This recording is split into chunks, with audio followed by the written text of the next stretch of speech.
এদিকে ম্যানচেস্টার থেকে বাংলাদেশ বিমানের ফ্লাইট বাতিলের প্রতিবাদে বাংলাদেশ প্রবাসী কল্যাণ পরিষদ নর্থ ইংল্যান্ডের আয়োজনে এক প্রতিবাদ সভা অনুষ্ঠিত হয়েছে। স্থানীয় ওবিএ মিলনায়তন সেন্টারে আয়োজিত এই সভায় সভাপতিত্ব করেন সংগঠনের চেয়ারম্যান সৈয়দ সাদেক আহমেদ, সাধারণ সম্পাদক আমিন রহমান ও যুগ্ম সম্পাদক আবুল হোসেন মামুনের যৌথ পরিচালনায় সভায় প্রধান অতিথি ছিলেন সেফ ম্যানচেস্টার টু সিলেট রুটের convenor councillor Abdul Jabbar MBE. বিশেষ অতিথি হিসেবে বক্তব্য রাখেন ওল্ডহাম বাংলাদেশি অ্যাসোসিয়েশনের চেয়ারম্যান নাজমুল ইসলাম, কাউন্সিলর আব্দুল মালিক, মোহন আলী, মমতাজ আলী আজাদ ও কাউন্সিলর ইবি উল্লাহ সহ আরও অনেকে। সভায় বক্তারা প্রবাসীদের প্রাণের দাবি ম্যানচেস্টার সিলেট ফ্লাইট বহাল ও সিলেটকে একটি পূর্ণাঙ্গ আন্তর্জাতিক বিমানবন্দরে রূপান্তরিত করার জন্য আহ্বান জানান।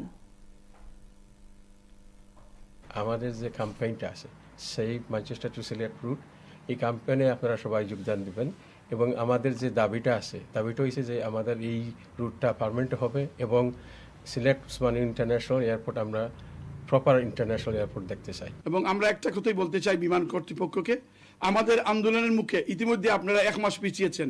আমি বিশ্বাস করি আমাদের আন্দোলনের মুখে আপনারা আপনাদের সিদ্ধান্ত থেকে সরে আসবেন এবং যদি আপনারা এই সিদ্ধান্ত থেকে সরে না আসেন তাহলে এই পুরো নর্থ ইংল্যান্ডবাসী আমরা আগামীতে রেমিটেন্স শাটডাউন এবং বিমান বয়কট সহ আরো কঠোর কর্মসূচি গ্রহণ করতে বাধ্য হব।